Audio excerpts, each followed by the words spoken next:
Good morning, Shevat. Today is the second day of Shevat, January 20th. Beautiful Tuesday morning.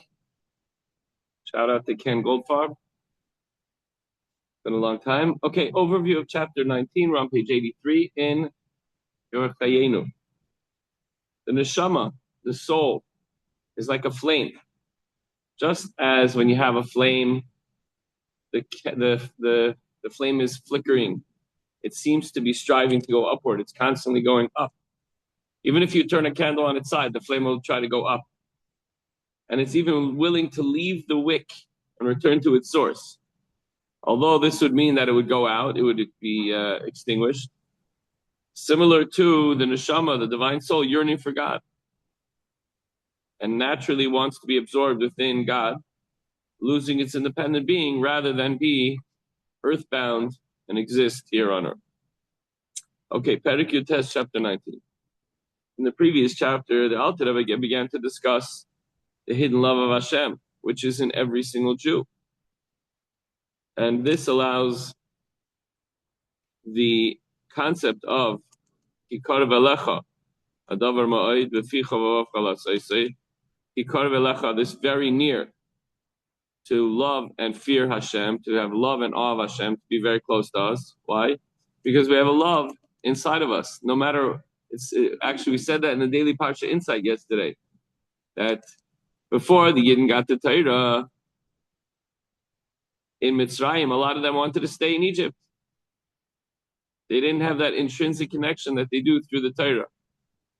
Yes, they were children of Avram, but we took that connection to the next level when Hashem gave us the Torah. Intrinsically, Hashem said that we are connected forever no matter what. So that's why in the future Geula, when the Golus ends, every single Yid, no matter what, will be taken out of Golus. Even you can think there are so many Jews that they're not observing, they're not involved, but they're all connected. How? Through their neshama. There's no such thing as a Jew that's not connected. Maybe he's not observant. Maybe he's the opposite of observant. Maybe he's doing things the opposite way to fight it, to fight Torah mitzvahs, whatever that means. But he's still connected because of his neshama. So we have two questions that remain. Number one, what's the nature of this love? What is this natural love that every Jew has? And number two, how is fear of Hashem incorporated in this love? If we have a natural love, do we also have a natural fear? Or is it part of the love? And that's going to be discussed in this chapter. So this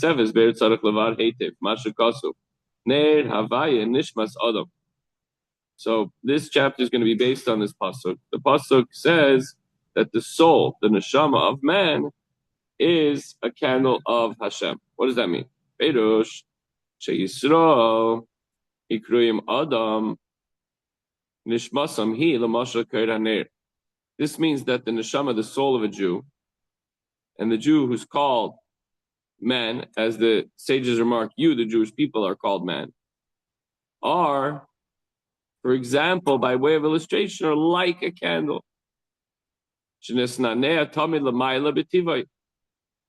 As we mentioned before, the flame is always flickering, going upward. Because the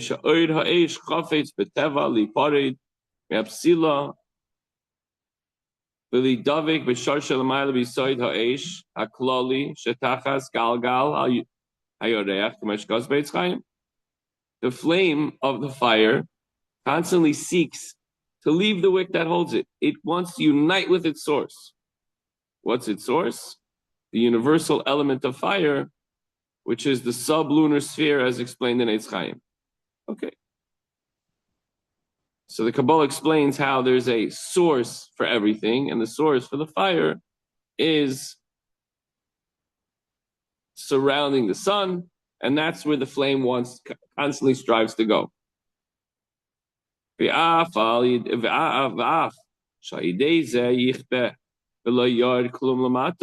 though the flame, once it leaves the wick, it's not going to exist as a flame anymore. And even when it goes up, if the flame would go up and unite with its source, it would become bottle to its source. Think of like a bonfire when you go camping. You have this huge fire, right? It's 6 feet tall. It's not that big. It's not that big of a deal to make a huge fire. Throw a bunch of logs in, a bunch of branches. You get the fire roaring. You fan it. Boom! There's this huge fire. Then you take a little match. You throw it in. You go, oh, there's that flame inside there. It just becomes bottled to the big fire.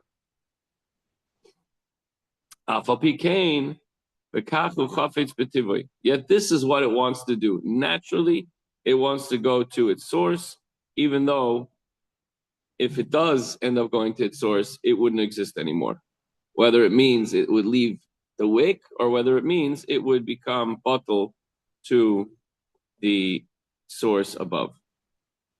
So as the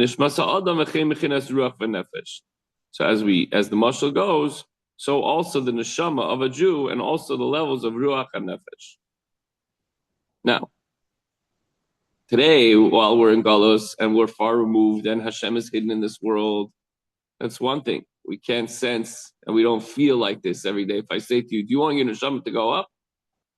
But imagine being in the Beis Hamikdash and experiencing, feeling the spiritual, euphoric, experience and existence of miracles taking place all over, and the karbanis and the eish tamid, the flame that's constantly burning there, and just the aura and the feeling in the room of the base, during the times of the Beis Hamikdash, the room meaning in the Beis Hamikdash when everyone was there, and you just your neshama wants to jump out, and it doesn't care what happens to the physical body. Without a soul, a person can't live. And when it goes up, it's going to be nullified in Hashem. Doesn't matter. That's what it wants to do. The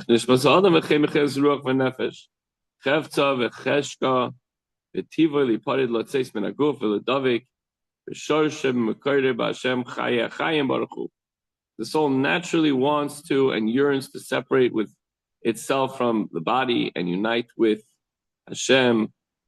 And the soul's very essence, which really the soul is the life, is especially drawn to Hashem. You could say, no, the body's the life. The soul gives the body life. Yeah, but what's the true life? The neshama was around. The neshama is a part of Hashem. If the neshama is a part of Hashem, then it was around forever, and it will be around forever. Hashem was, is, and will be. The body's here for 80, 90, 100, 120 years. So what's the real essence of the person? We feel like we're an independent existence and we matter and we're all important. But in reality, from a bird's eye view, the neshama is really the main thing, and the body is just housing the neshama in its temporary journey in this world, right? So the neshama wants to go back up where it came from, where it's going to be, where it was for a very long time, and where it'll be for a very long time. And that's where it wants to go. By the way, don't get too excited. Hashem wants it to be down here in this physical body. This is the only place where it can fulfill mitzvahs and learn Torah the way, with a book, with its eyes, with its mouth. This is the way it can be kind to others and interact the way Hashem wants us to. That's the whole purpose. That is the only way to create that dwelling place for Hashem down in this world. So even though it sounds like nice, the essence wants to go back to its source. No, not so fast. Until that day comes, until it's the last day and the last moment, we have a job to do. All right. Top of it, page 85. Hagam shti ayin v'efes v'yisi batel sham b'mitzius legamre. Even though if it taka goes up, it will be nullified there. V'loi yishar mimenu mu'uma mimahusa vatz musa harishain. Nothing will remain. It'll become completely bottled, nullified to and in the essence of Hashem. And that's it. It won't have any independent entity whatsoever, and identity. Sorry. Nevertheless, that is the soul's natural desire. And it's interesting that we use the term nature, natural desire. The term nature is usually used derogatorily, in the sense that it denotes irrationality, phenomena lacking any rational basis, which is used to describe nature. That's just what happens. That's nature. Oh, the big storm comes, it snows. We thought the snow was gone. It was nice winter. Suddenly, boom, and everything, it's icy. Okay, it could be a very hot, sunny day. Okay, that's nature. In our case, however, the term is used complementary. as it describes the soul's super rational desire. The nature of the soul is that it wants to connect to Hashem.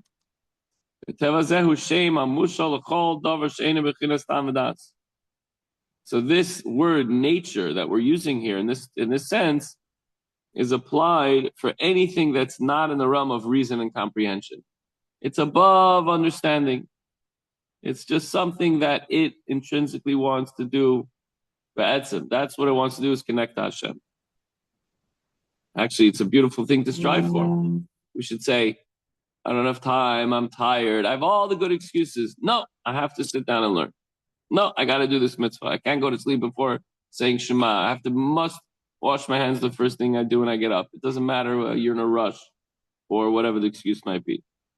It should become second nature. וגם כאן, הכוונה שרצה וחפץ בזה, בנפש, אינה בבחינס תו ודס ושכל מושג מובן, אלא למעלה מהדס ושכל מושג מובן.